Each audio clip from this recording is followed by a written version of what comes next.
Okay, good afternoon, everybody. We're gonna start to go through this voting list, see how far we can get. We will go to at least two. And see how far it goes. 82. 82, this is a bill from the Pension Subcommittee. It's a local bill that would enable Talbot County to join the Correctional Officers Retirement System as a participating governmental unit, and we do have a local letter. Second. All in favor? Opposed? Okay, thank you. Let's go to 156. Senate Bill 156 is a local bill from Prince George's County. We do have a local letter. The bill would require an appropriation of $500,000 for the Prince George's County Reentry Employment Incentive Program in fiscal years 25 through 28. Discussion. Okay, all those in favor? Opposed? Okay. Joanne, you'll have that one. And of course, Michael, you have all the pension ones. Okay. 274. 274, this is a bill from the Pension Subcommittee, Joint Committee on Pensions bill with a few amendments. Members of the subcommittee, this rearranged the amendments from what you saw at subcommittee to the House. The House passed the same amendments, so these amendments put both in the same posture.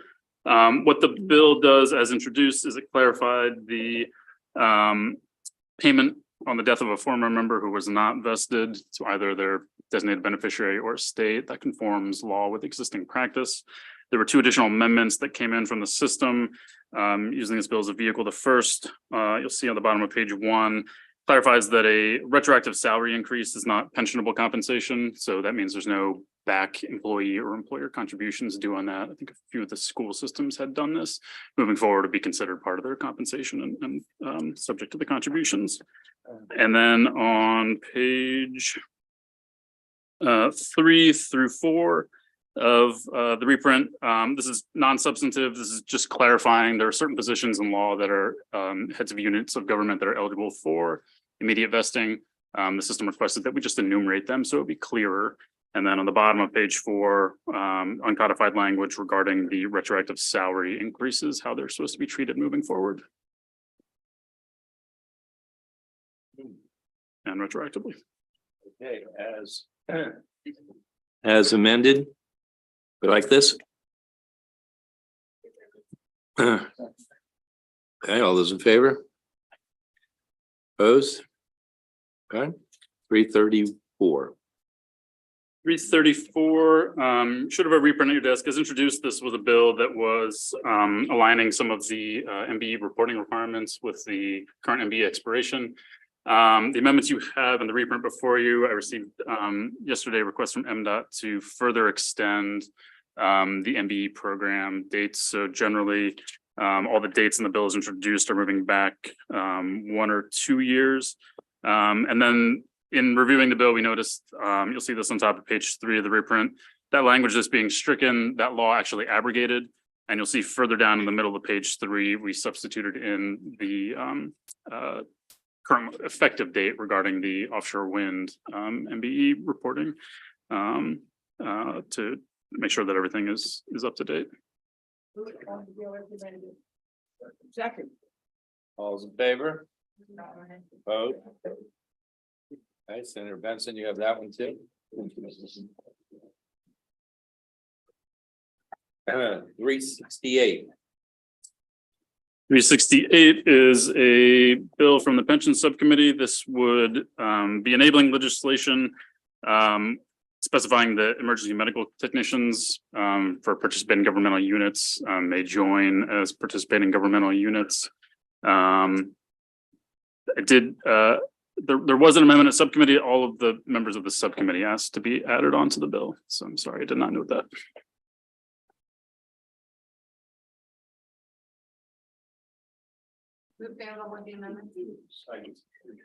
All right. This is, Marcus. No, I, Yeah, it was just sponsor amendments. I missed it. Yeah. gotcha. All right, all those in favor with the amendments? Aye. Opposed? All right. Okay, so that's 369.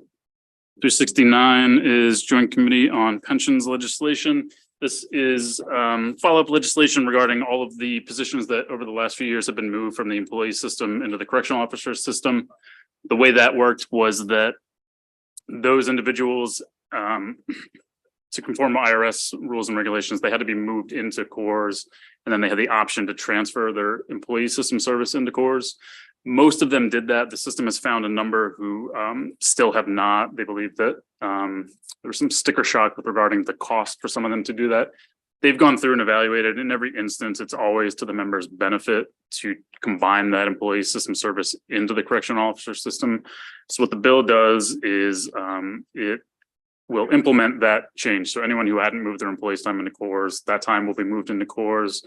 The bill sunsets after a year, and during that year period, the member will have an option to keep their time in the employee system. So it basically makes it an opt-out as opposed to an opt-in.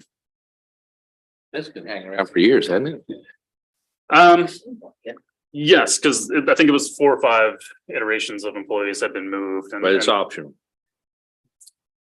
the transfer is optional, but the default now will be anyone who didn't move their time.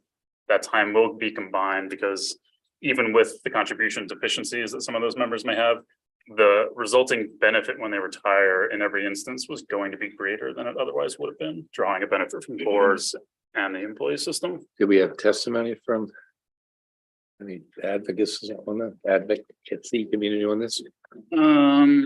Asked me, testified in favor. Just written though. Okay. The bill also corrects an issue with last year's legislation regarding sick leave when members retire. You like this, Senator Jackson? All right. All those in favor? Aye. Opposed? 395. 395, as introduced, would have clarified that certain local employees who were improperly enrolled in the optional retirement program, that optional retirement program service would be counted towards determining eligibility for retiree health. In reviewing the bill, the subcommittee discussed that this is an issue that kind of comes up repeatedly, and it's a more global problem. And so the subcommittee decided to adopt amendments, which you have before you in the reprint.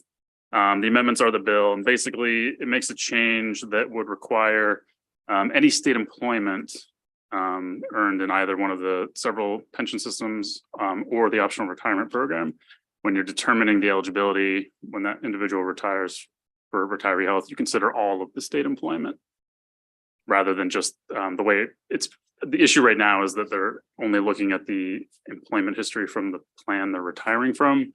And particularly with the optional retirement program in higher ed, you have a lot of people who have a blend of employees, pension system and optional or teachers pension system and retirement in the optional retirement program. It also affects members the other way. So this is a kind of a global approach, and it should still be applicable to the issue as introduced. And then it was also brought to my attention, there's also another issue similar with individuals at University of Maryland, Baltimore. Yes. Now, is this now a statewide bill as opposed to just being confined to St. Mary's? Correct. Thank you. Yeah, it's addressing the issue for anyone who may be having the issue. Very good. Thank you. I had a motion for with as amended. Okay, all those in favor? Aye. Okay.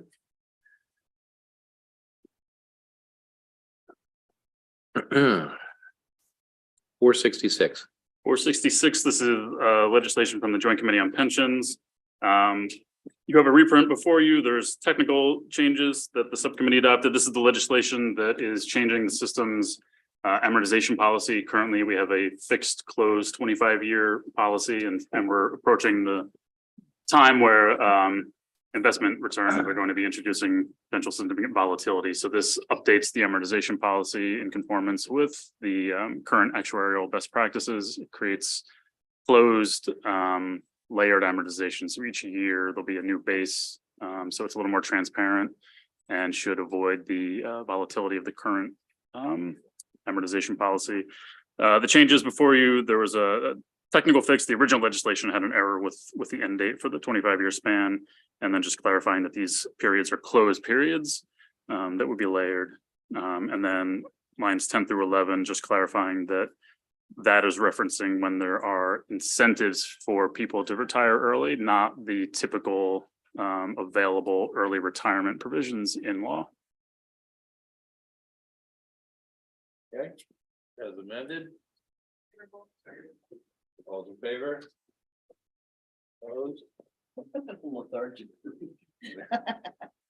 It's good. When this thing hits the street, it's gonna be the Jackson show.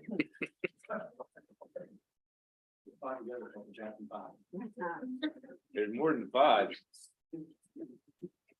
Jeez. Well, here's one more. One more. Senate Bill 481. This is coming to you again from the Pension Subcommittee.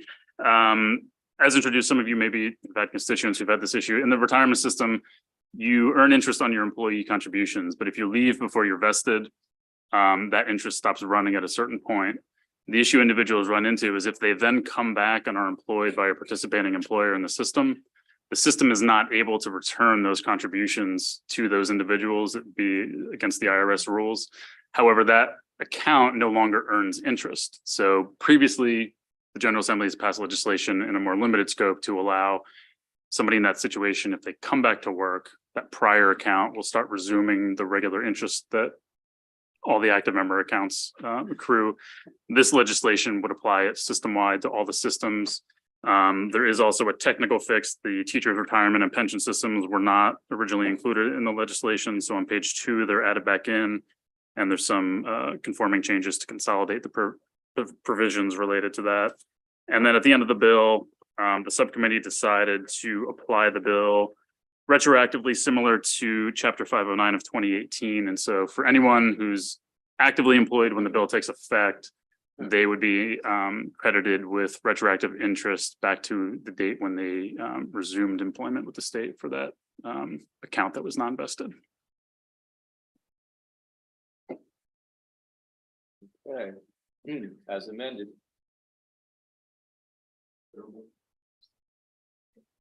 Second. All right. You good with this, Senator? All right. All's in favor? Opposed? All right. Do you want to? Yeah. Okay. Go to 112.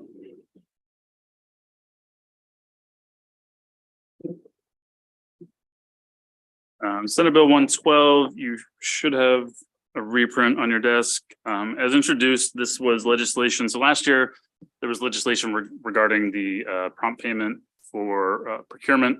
And there was, you passed legislation kind of shortening the window when interest would start accruing.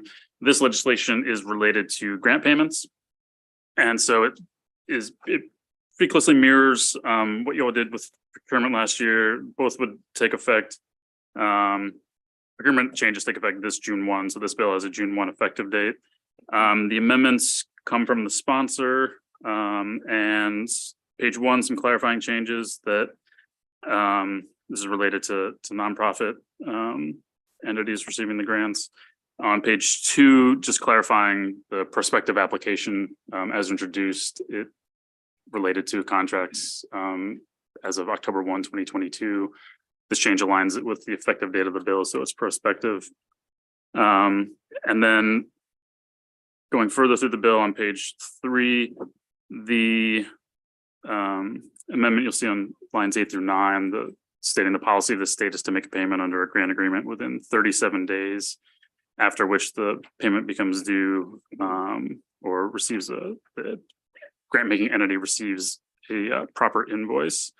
And then the interest would accrue beginning if the entity has not submitted to the comptroller within 30 days of receiving a proper invoice. If that does not occur, then the grant making entity could be subject to interest for payments being late. The comptroller is given 5 days to make the payment. But the comptroller is not liable for any of the interest payments. The interest liability rests with the grant making entity. Interest will begin running on the 38th day after the invoice is submitted. There are some exceptions, bottom of page 3 onto page 4. Middle of page 4, starting at line 12, you have some specificity with what's determined as a proper invoice. And then on page 5, you have the clarifications related to the comptroller processing and the clarity that the comptroller's office is not responsible for the interest. So functionally speaking, this is exactly what we did last year for payments. I think there were some small differences, but on scale, I think it's similar concept. I think the interest on procurements may actually start on the 31st day, so there's a little bit of a back looking aspect on that. Whereas this, Say that again. If I'm recalling correctly on procurement, I think it begins on the 31st day, whereas this begins after the window for payment is closed. Gotcha. Everybody get what we're doing here? Huh? Kind of. Any questions? Sure. Yes, sir. I mean, I think I get what we do. My question would though, which I hadn't thought about before, is there's no interest paid if the delay is in the controller's office? Correct.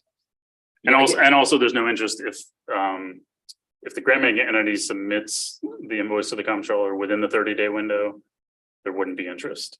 No, I get that. I mean, the agency ought to pay for its delay. Yeah. But what if the controller's office delays? Why wouldn't there be interest? I mean, let's say the controller's office, for, I'm sure they want to process this stuff, but then an organized staff directed. I mean, what if they're 15 days late? Why wouldn't they have the same rule? That'd be a question for the. How did we address that issue with the bill last year?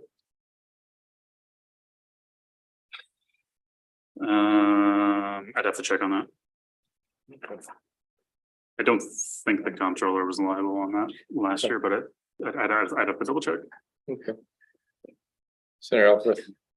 Just 2 clarifying questions, Mr. Chair. Philip, does this cover our LBIs as well?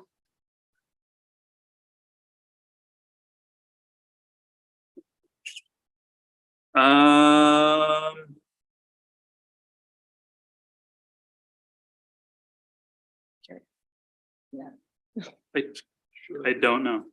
I'd have to verify that. Okay.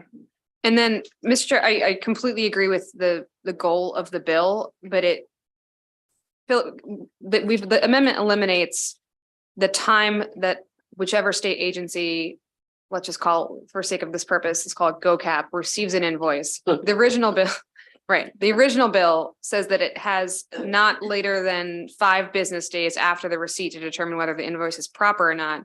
And then after that, they move the 5 days to once it. I'm just not sure if we're creating another log jam, because they could just that agency could just delay receiving the invoice and declaring it proper before it sends it to the comptroller's office. I thought of that. There is a provision in the bill that I believe requires them to kind of date stamp when they've received an invoice. Okay. There is the question of, determining whether it's proper or not, but the 30-day window, as introduced, I think there was some concern about that 5-day window. Okay. The The 30-day But kicks in. now it's a 30-day window. So 30 days from when received, it needs to be submitted to the comptroller for payment So they have 30 days to determine whether it's proper and get it to the comptroller. and get it to the comptroller. Mhm.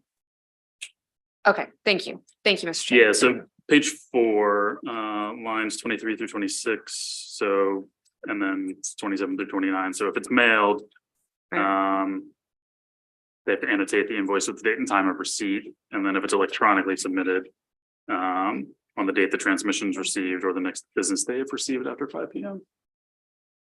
Where's the 30 days here?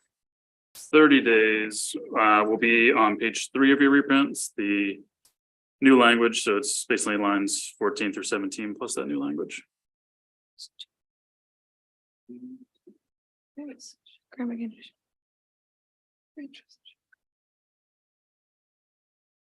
So D12 is the requirement Right. to submit, and that's the provision where the interest is contingent on that action occurring. So the clock starts upon GoCap receiving the invoice. They have 30 days to determine whether it's proper. And then it looks like an additional 5 days to get that. They, in the 30 days, have to get to the comptroller, and the comptroller has 5 days within the certification of a proper invoice to turn a check around. 5 business days, so that's why it's 37. Okay, thank you, Mr. Chair. So I'll tell you what we're gonna do. We got a number of other bills on here. Maybe Philip, if it's easy, you might find something before we get done here. Okay. On those couple questions we had. Yes, sir. Oh, Senator Zucker. Thank you very much. Also, if there was some type of agreement, Philip, like an annual agreement, or if there's an annual report and they were required to do an annual report in order to get an agreement, you know, the money released, would this circumvent that? As long as they have a proper invoice? I mean, as long as the invoice was in accordance with whatever the agreement specified. If an invoice was submitted not in accordance with an agreement, I would assume that they would not consider that a proper invoice. So I think, I don't know specifically, I would Got it. again assume that the grant contract would also specify the timelines and the requirements for payment to be made. Because I think that's what I heard when MDOT came out against the bill. Mhm. Okay, we're gonna move on to the next one. 833.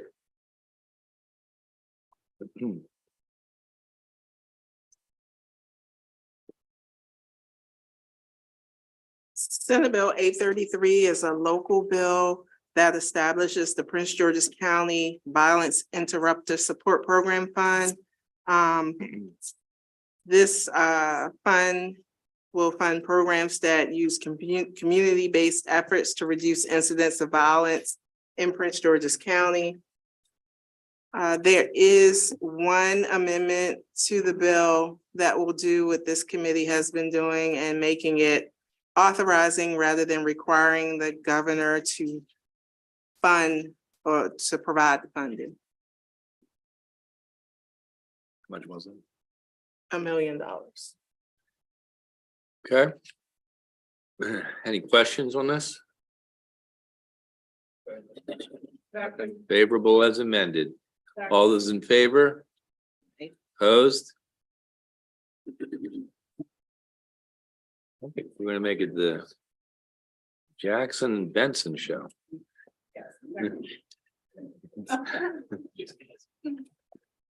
That girl's on a roll today. She is. You're on a roll, Senator. Ain't that the truth? All right. 338. Senate Bill 338 came out, you guys are secondary on it, and in terms of the committee's jurisdiction, it's a rather small part. But on your bill, you do have a reprint of this. You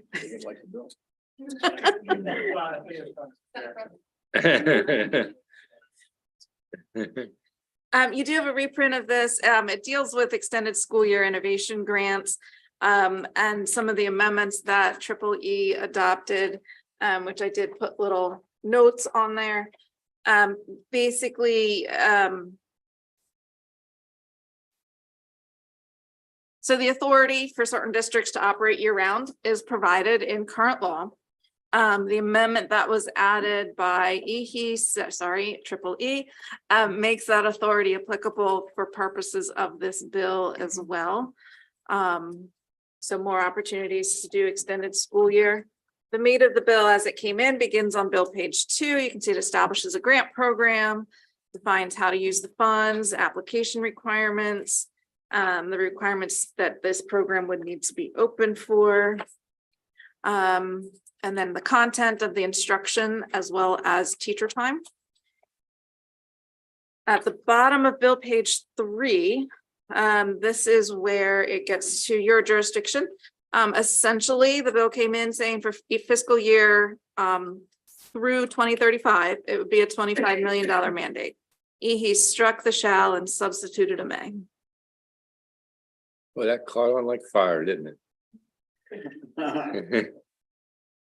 We don't like those mandates, you know. Every now and then, when I say something, somebody pays attention. That's right, that one stuck.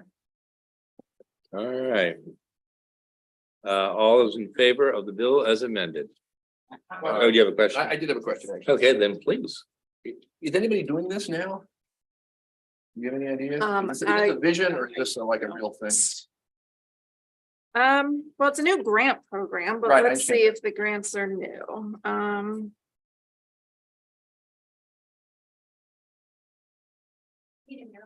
Yeah. Yeah. The fiscal note isn't indicating anything like that. Obviously, the current law does authorize It some authorizes schools it. to do it, jump and start I'm it. seeing,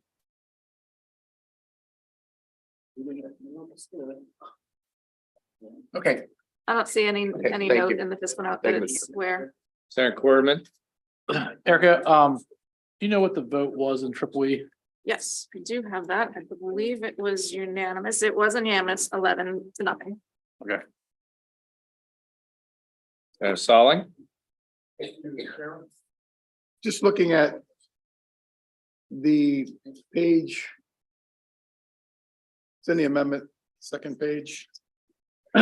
On number 3, I'm sorry, 4 on C, 4C.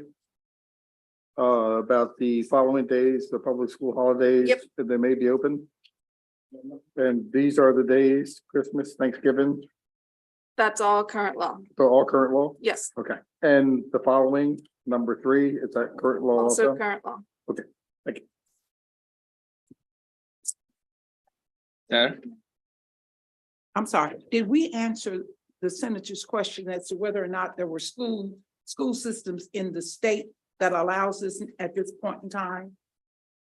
Nothing is indicated in the fiscal note. Any of the information I got from Triple E.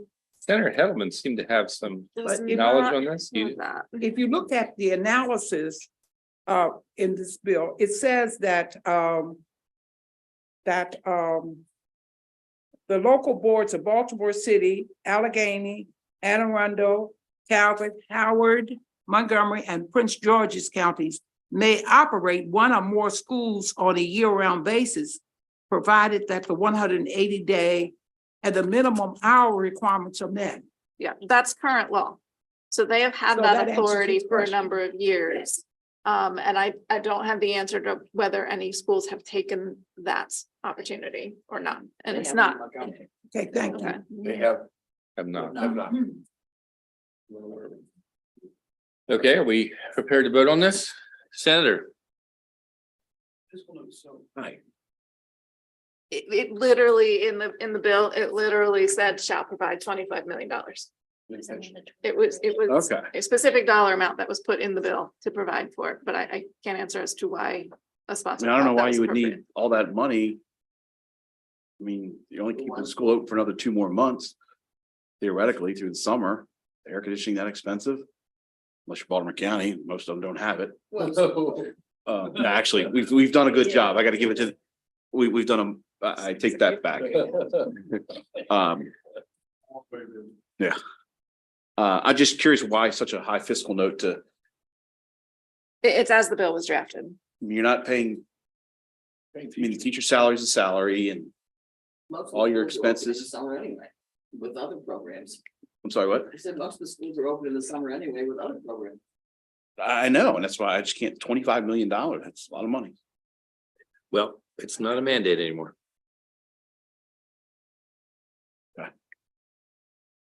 Okay. Yes. I'm just gonna respond briefly to that. Just learning about this for the first time. I think there are material costs if you're gonna do that, because you gotta really rearrange your schedule, and I think you got teacher costs and other things. I think they're real costs. But it is totally guessing, that I think the intent is to provide enough money to be an incentive for school systems to actually try it. Because I think the sponsor and others have wanted to move the ball on year-round scheduling and perhaps saw this as a way to move the ball by making enough incentive. But the committee decided, don't make it mandatory. So that decision will be in the future. With that, favorable. Okay. All those in favor? Aye. Opposed? Okay.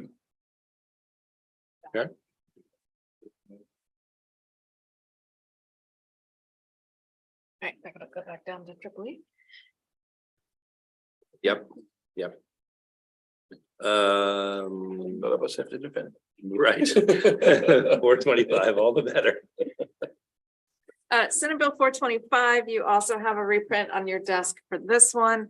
As it initially came in, essentially it would have repealed the Maryland Historic Trust and instead had a nonprofit do it. What these amendments do now is that within the authorized uses of the Historic Trust Fund, it would allow them to provide some of that to a qualified nonprofit entity who would then be authorized to use it for the same purposes as the current program uses it now.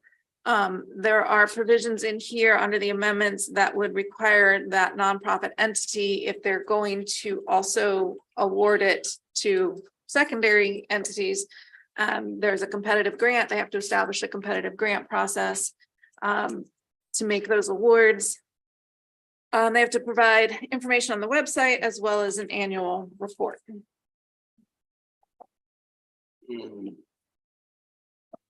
So that is the bill and the amendments. Yeah, it's.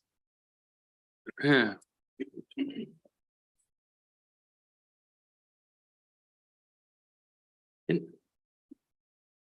I may as the sponsor. Can you talk about this more in like very practical terms? I'm missing the who's and the what's on this. Yep, absolutely. Thank you, Mr. Chair. So colleagues, MHT Historical Trust already has this loan program since about the 1970s, I believe. Most recently, it's been incredibly underutilized. Department of Planning claims that underutilization is because of low interest rates across the country and that these historic properties didn't need this loan program, but it's been very underutilized. So there's another nonprofit who believes that they can get the money out the door quickly and not just more efficiently, but also really utilize this loan program to spur economic development. Is it specific? Is it the Preservation of Yes, Maryland? but we can't, it's not listed in the bill, I understand. obviously. But the amendments were proposed by Department of Planning and MHT, and they still fulfill the mission of the goal. So thought it was a good compromise here. Gotcha.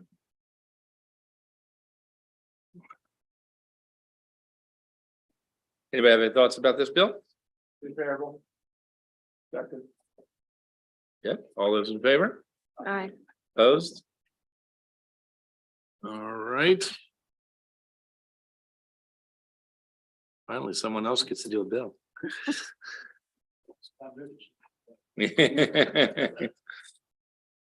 Senator Alfred.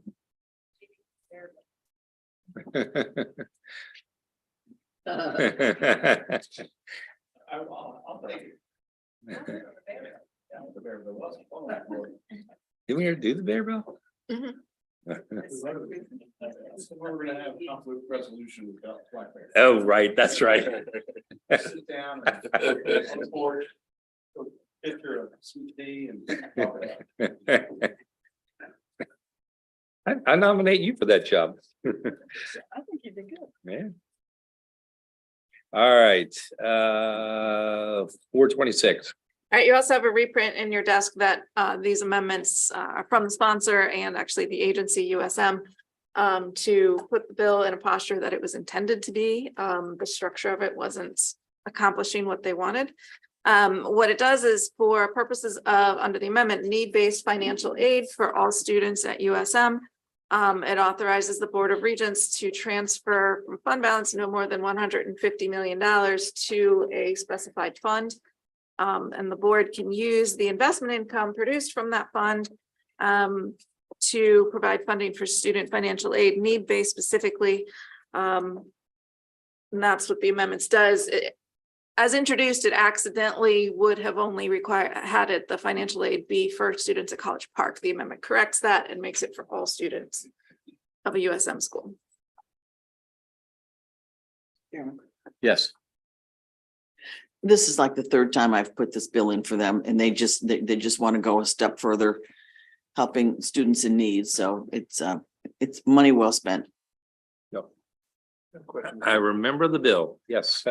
So now it should be expanded beyond College Park, but the reserve is allocated by campus. It's recorded by campus. And does that mean that the There- 150 million is divided proportionally by reserve and campus? There How that was works? testimony during the bill hearing that indicated that was indeed the intent. Yes. That But there's, it doesn't say that in the bill. it does not. So the money could be used.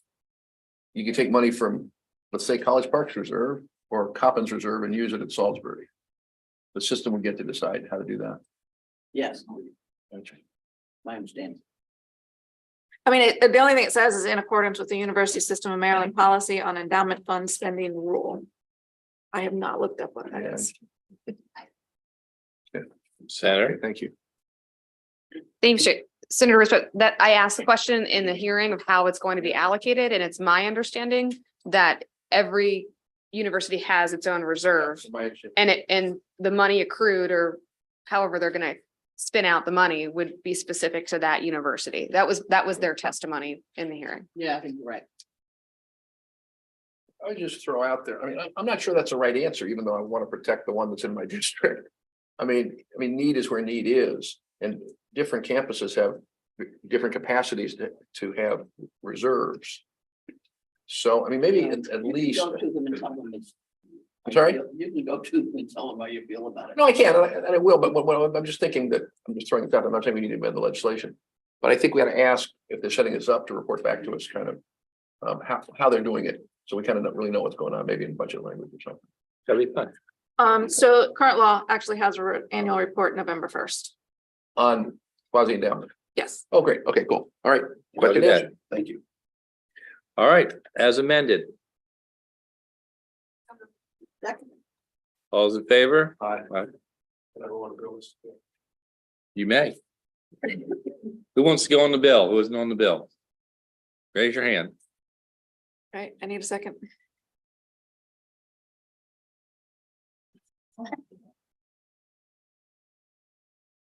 Forgetting his name, so. Did I see Senator Zucker's hand up? Yeah. Yes. Wait.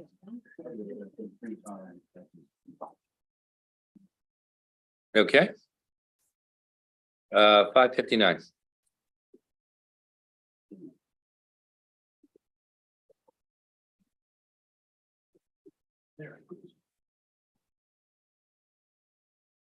Senate Bill 559. This is particular to the Maryland Meals for Achievement in Classroom Breakfast Program.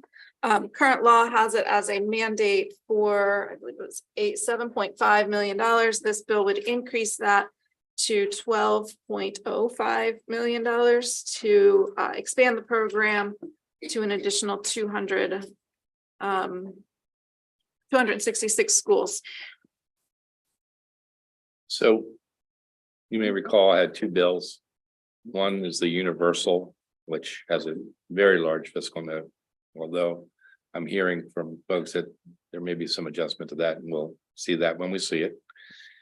This one relates to a very specific program that was created, I think back in the 90s, if I'm not mistaken. And there are specific criteria that have to do with poverty levels that allow for the qualification of this.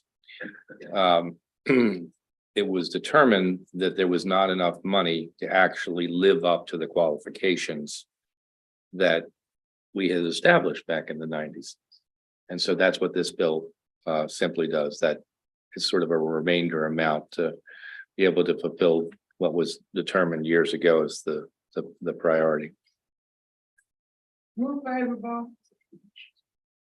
You have a question? Can I ask one question? Yeah, please ask away.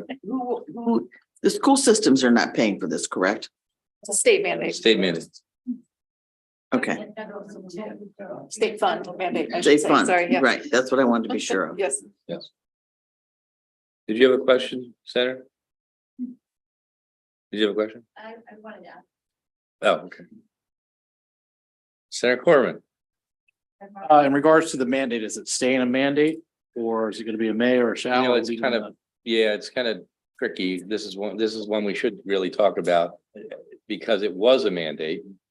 It just wasn't at the level that needed to be.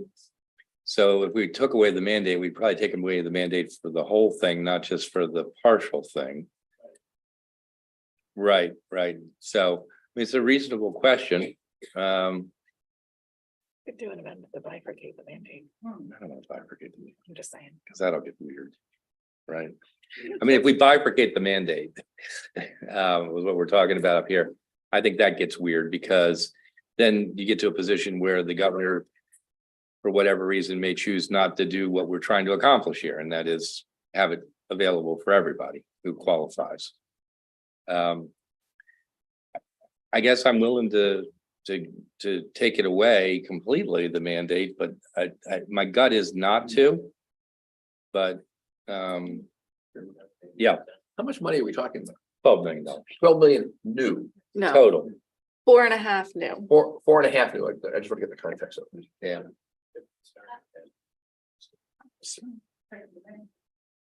Senator, Jack. Mr. Chairman, I'm quite concerned. I certainly hear you and agree with you regarding our posture on mandates and going forward. But I think my concern here is if we take this away from a program such as this, then these kids aren't going to be fed. So I will say publicly, I guess, that I think the mandate needs to be here to ensure these young people get fed. Okay. Senator, For that, I agree. I think it should stay in. I also think if you look at the fiscal note, it says that having this additional state money will leverage 10 million additional federal dollars that will go to the schools because of this. So I think it's important to keep it in. Senator Zucker. I would say that I support the amendments of adding co-sponsors and I keep the bill as it is. Okay, Senator Stalling. Thank you, Mr. Chair. Do we know if any local, like the counties or any of them already doing this or planning to do something like this? That we can see maybe that it wouldn't be as much with mandate. I mean, I'm for this. I want to make sure kids eat, but something like that, if we can maybe look into something like that. Yeah, I mean, I know that I think you're probably alluding to, I know your school system announced that they're doing a universal program, which is terrific. Yeah. But I don't know that we can necessarily rely on that. That will obviously cut the costs. I mean, the cost will be the costs. Right. But the county executive did announce that. Yeah. And I think we were just saying the day before, but he did, so. Yeah, I mean, there's another law on the books that any unused general funds at the end of a fiscal year reverts back to the general fund. All right, well, I'm gonna agree with the people who I'm hearing. I just, I want to be very thoughtful as we keep doing this. And I think this is a thoughtful discussion. And I think my gut would have been to keep it that way anyway, but I would have been willing to, as I was, entertain a different outcome. But I think keeping it as a mandate is fine from my perspective. So we can move the bill. Move favorable. Second. All's in favor? That's amended for sponsor. Oh, who's I've heard Senator who Benson. wants to be on the bill? There's like you're already on the bill. What's that twice? Tony Zucker and Zucker. Okay, I believe that's everybody. Thank you. Okay, now, all those in favor of the bill? Okay, unanimous. Okay. Triple E is secondary on this one, so it'll go downstairs next. Ah. Okay.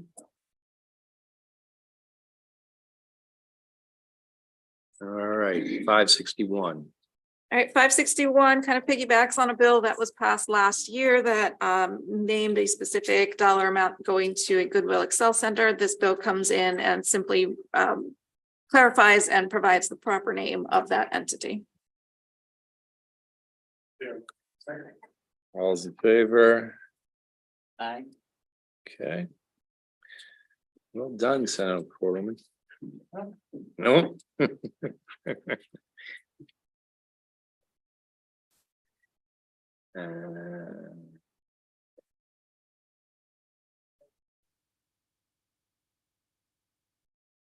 All right. Oh, boy. Keep bringing the big ones in, don't I? 756. 756 deals with the legislation that was passed last year having to do with access to counsel for evictions. That was a $14 million program for 2 years. This actually repeals that sunset and makes this distribution in perpetuity.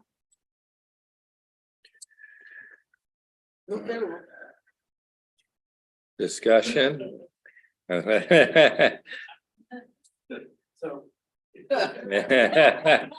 You're free to discuss. So we're putting $14 million annually into this program.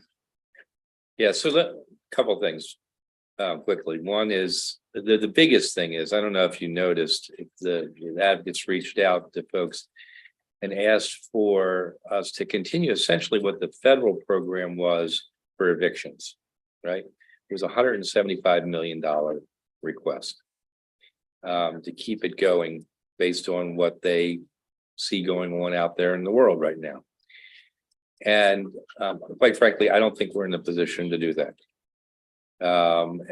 And from my perspective, the one thing that we are in a position to do is ensure that everybody gets a fair treatment when they go to court and dealing with evictions. And that's why, instead of being able to do the full amount for really to prevent evictions, because I just don't think we have that kind of resources.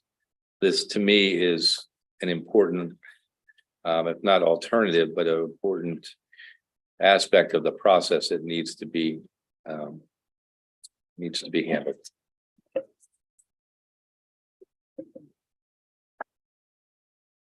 Okay.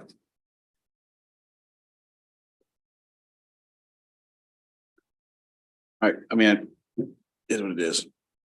Senator Hedlund? I'd just like to add that it comes from the unclaimed property fund. So it is, and I agree, I think this is incredibly important program that we started, and we unfortunately didn't have the wherewithal to fund it in perpetuity. So I think continuing this line of funding is totally appropriate. And it is supported by landlords as well as tenants, because it is makes the process much more efficient, and in places where there are access to counsel laws, it's much more effective at keeping people housed in a way that meets both sides' needs. So I'm 1,000% in support of this legislation and keeping the money in there. You did 2 years last year. Senator Corbett. You may have said it earlier, Mr. Chair, and I apologize if you did, but it was 2 years ago, I think we did this, and a lot of it was around the circumstances of the pandemic and things of that nature, correct? That's correct. All right, and so as we exit the pandemic, obviously, we all acknowledge it still is somewhat ongoing, but as we're exiting and moving forward, I think that's where it causes, I think, some concern as far as pre-pandemic. We didn't have this, we did it for the pandemic, and now as we're exiting it, we're going to continue to do it, so. What was the timing? Go ahead, Senator. I just wanted to speak to that point because it was my legislation that put in the bill, and legislation like this and laws like this were and we pushed this prior to the pandemic. So I don't want it to be totally about pandemic related needs. The eviction prevention assistance and rental assistance and emergency rental assistance that the chairman mentioned was totally COVID related. And I would characterize it a little bit differently. I don't know that it's either or. I would say it's and both, but obviously we're in the point where we may not have 175 million to be able to provide for continued emergency rental assistance. So this is an issue that while brought to the fore during the pandemic, existed prior to and will continue to exist. So last year, when a bill specified from where these funds would come, a 2-year sunset was put on that. Thus, the end of calendar 2024, it would have expired. I think it's Yep. easier. I'm sorry, so where did the money come? Did the money come from until 2020? It's always come from the unclaimed property. And going forward, under this bill, it would continue to be from the unclaimed property. Correct. That's what I want to clarify. Thank you. Which is general funds, because otherwise it would go to the I general. funds. understand anything like Diverting that. it, Good. yeah. I understand. Yeah. I mean, I think perhaps the question is just name if you want to end it, name a year. Don't deal with 2 years, 3 years, just literally name a fiscal year. It's easier that way. Senator Elfreth. Thank you, Mr. Chair. And just for folks who are not on the Public Safety, Transportation, Environment Subcommittee, the Attorney General's analysis of their budget actually has a really great breakdown of just the first year of this program, way that the money's been allocated, the number of families it's been able to help, and importantly, the number of families it had to reject because it did not have the funding to meet the need. So I would just encourage folks to look at that analysis and support the bill. Thank you. Senator Zucker. Mr. Chairman, didn't you and I work on something last year? Because originally we were waiting for the bill to take effect. Didn't we put something in the budget last year to create a reprieve with the same amount of money? So there's a lot of different Right. component parts to Maryland Legal Services, Right. right? And some of it is handling their base program. And then this was a separate program. So yeah, we did work on something else too also.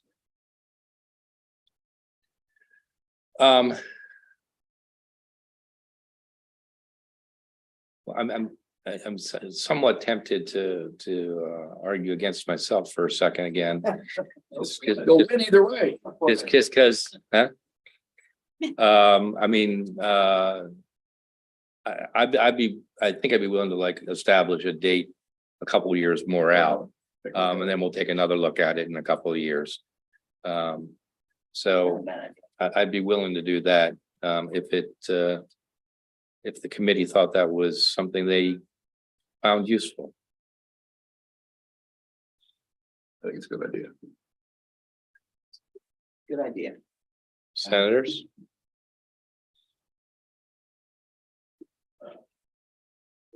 I mean, it's really hard. It's 2 original, right? Yeah, would go 2 was last year and this year. So it's 24 it gets us to. So how about we say it goes to 27 and we'll of course reevaluate.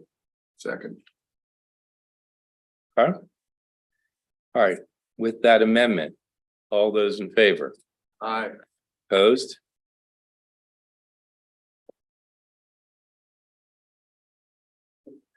A tough crowd. Do we want to take a, do you want to?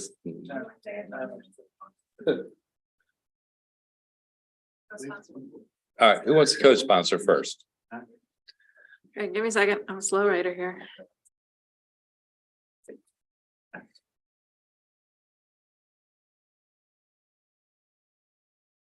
Okay, got it. All right, now as amended, all those in favor, raise your hand. Opposed?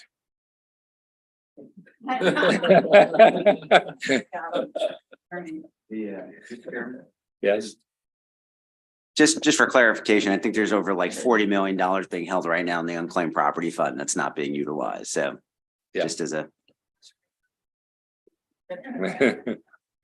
okay. Um.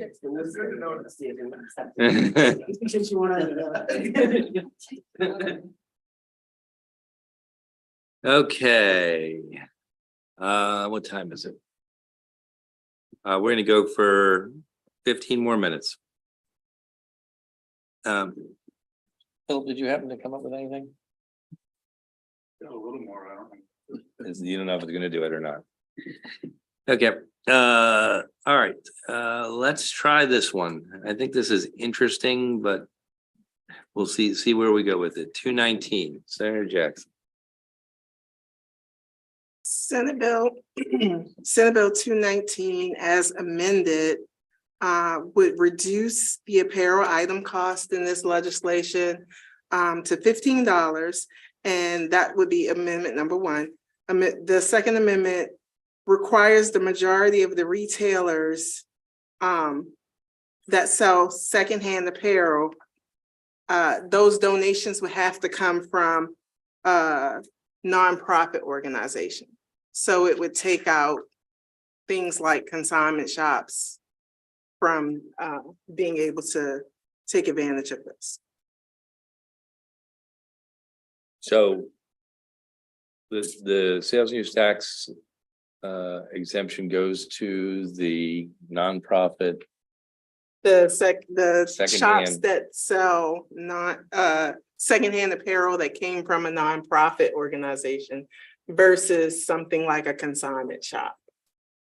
Right, so I find this an interesting bill just because it has some interesting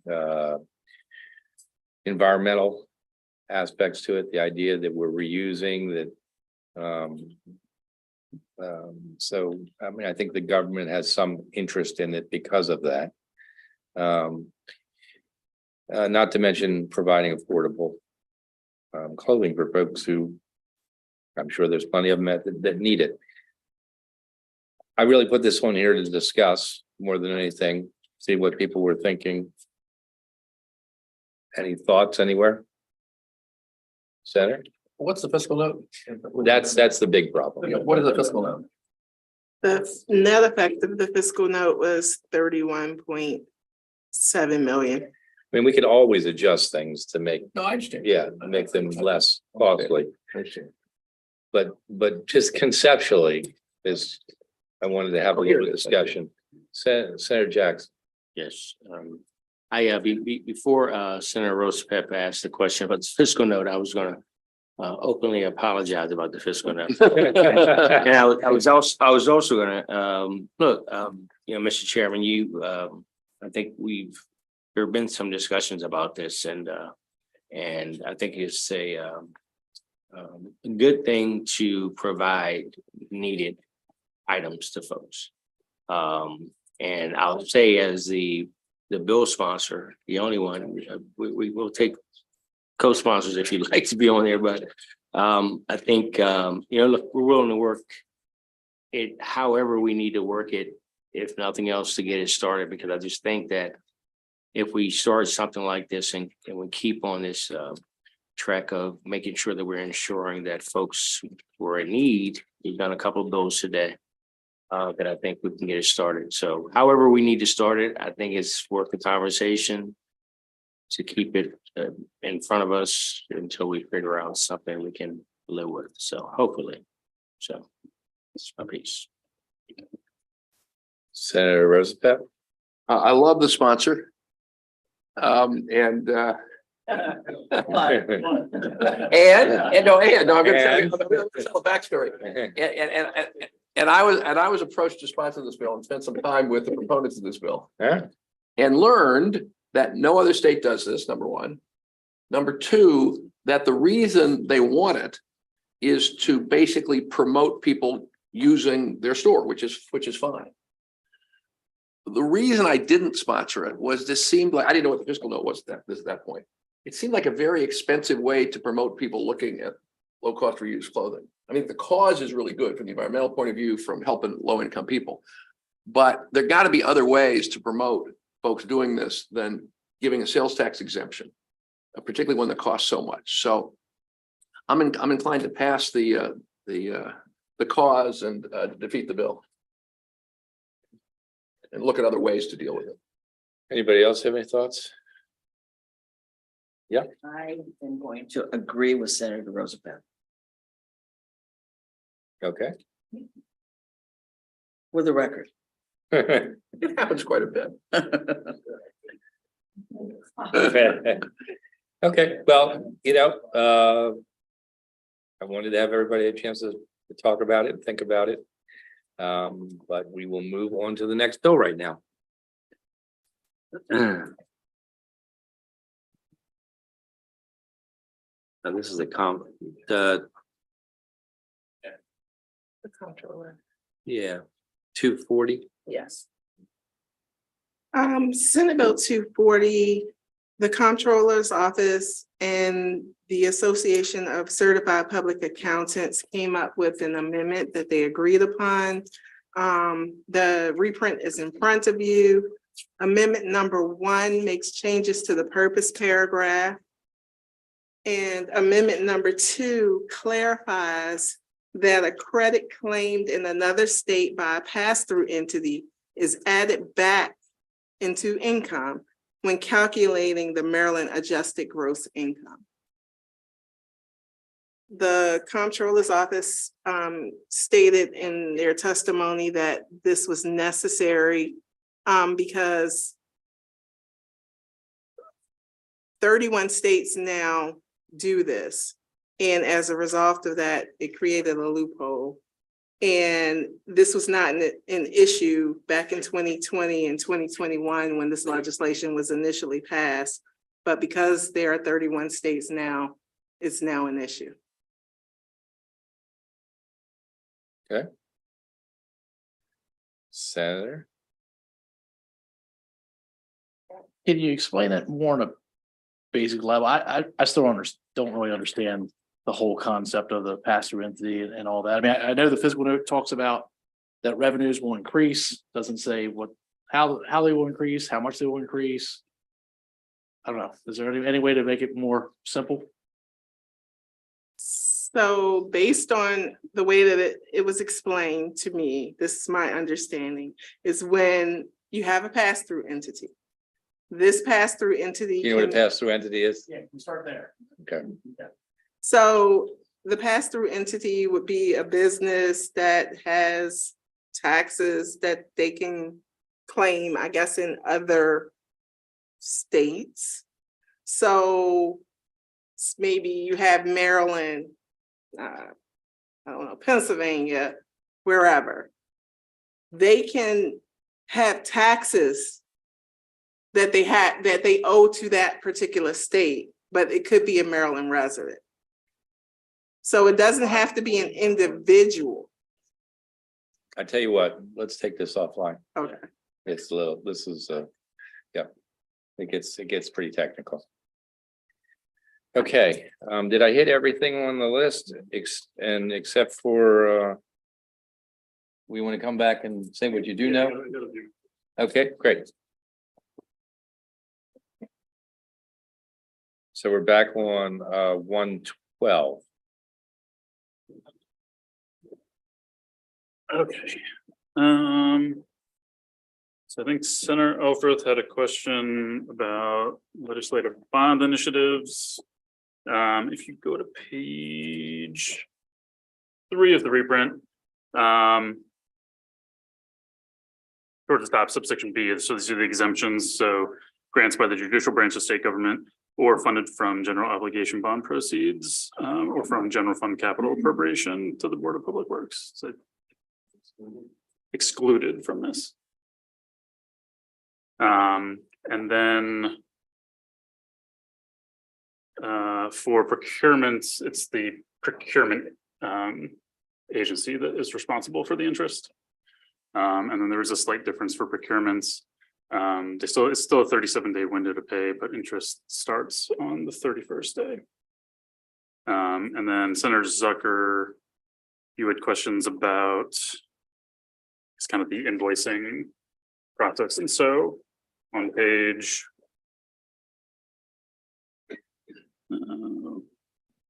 it's bottom of page 2 in the reprint. So in the definition of proper invoice, there is this provision, lines 28 through 29, that it's due and payable by law under a written grant agreement. So that I think links the grant agreement back to kind of having specificity as to what would be considered a proper invoice. And then also on page 4, subsection E, starting at line 12, has some more requirements about the invoicing process.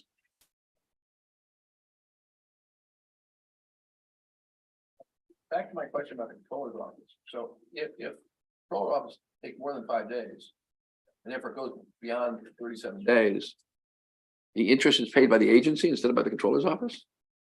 The procuring entity is responsible for the interest for late payments. That doesn't make much sense to me. I'm missing something. It would seem to me the entity responsible for the delay should be the one carrying the interest, not the one that's not responsible for the delay.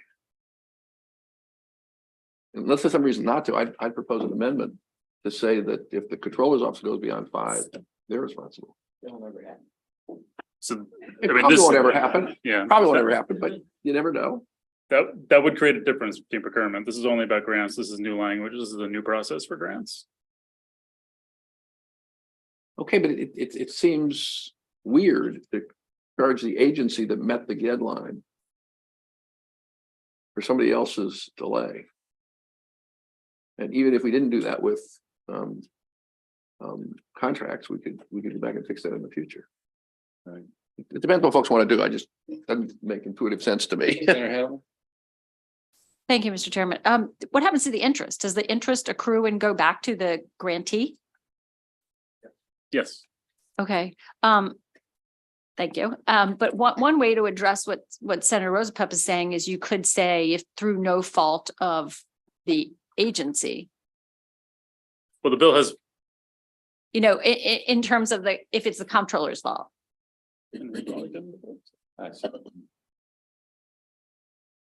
That's it. I mean, you could change that. I see, Henry Bogdan was here, who has been involved with this bill. Want to come up very briefly? You obviously are excited about having an answer. I don't need these either.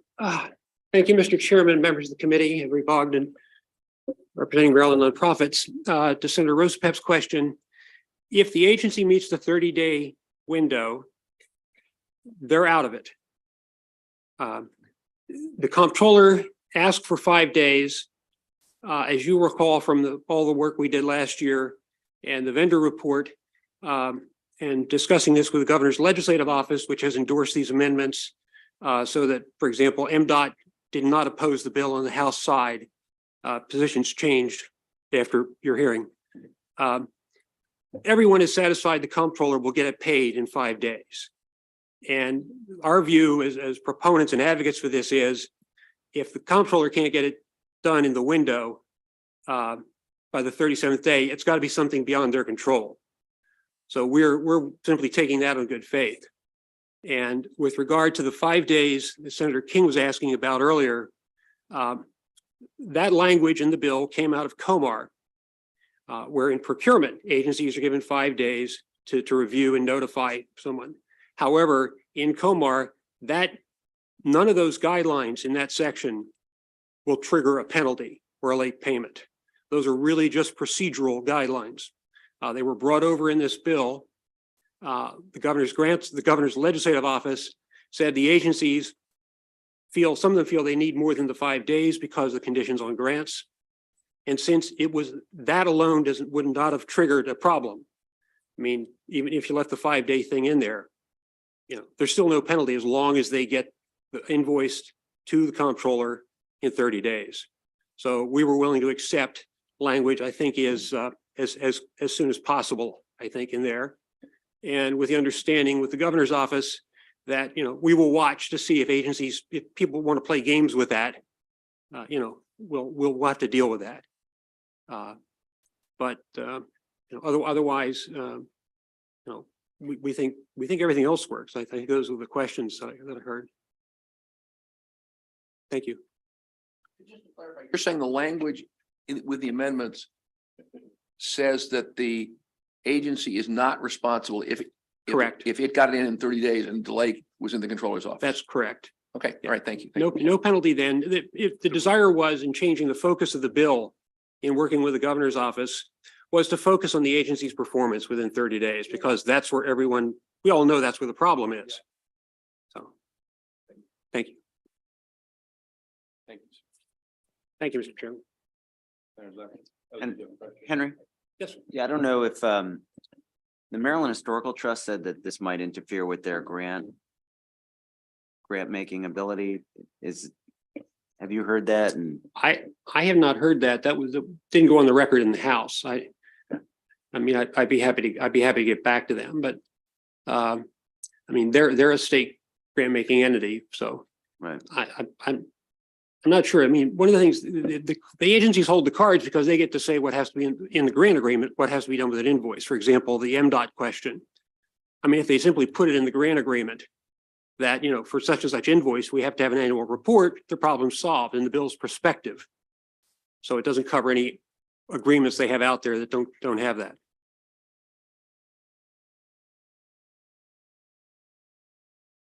Thank you. Thank you. Okay, I think what we're gonna do, we'll hold this to our next voting session, which I'm guessing will probably be Friday, so. But if people have further questions, see if we can work it out. I think it's a good bill. I think we need to move forward with it. But if people, you know, if you can work out whatever kinks you think there may be and come back on Friday, that would be good.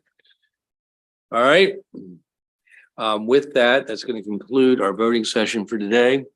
We're going to start back up at 1:15. We have to shut down the system and start it back up again. So